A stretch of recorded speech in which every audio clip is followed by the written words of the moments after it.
हा हे बघ पैसे काय रे याचा पण काढ व्हिडिओ काय पैसे काढ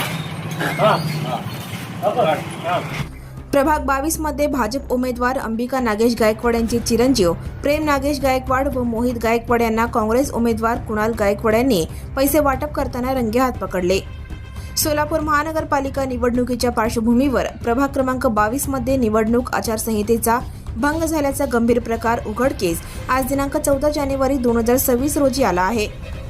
भाजपच्या उमेदवार अंबिका नागेश गायकवाड यांचे चिरंजीव प्रेम नागेश गायकवाड आणि मोहित गुरुदत्त गायकवाड हे मतदारांना मोदी हुडको येथे पैसे वाटप करत असताना प्रभाग 22 मधील काँग्रेसचे उमेदवार कुणाल गायकवाड यांनी त्यांना रंगेहात पकडले. या घटनेनंतर परिसरात एकच खळबळ उडाली. निवडणूक काळात मतदारांना पैशांच्या माध्यमातून प्रभावित करण्याचा हा प्रकार लोकशाही मूल्यांना तडा देणारा असल्याचे स्थानिक नागरिकांनी सांगितले. घटनेची माहिती मिळताच काँग्रेस कार्यकर्ते घटनास्थळी जमा झाले. काँग्रेसचे उमेदवार कुणाल गायकवाड यांनी सदर प्रकाराची तात्काळ माहिती निवडणूक प्रशासन व पोलिसांना दिली असून दोषींवर कडक कारवाई करण्याची मागणी केली आहे. सत्ताधारी भाजपाकडून पैसे वाटप करून निवडणूक जिंकण्याचा प्रयत्न सुरू असल्याचा आरोपही त्यांनी केला. हा हे बघ पैसे काय रे याचा पण काढ व्हिडिओ काय पैसे काढ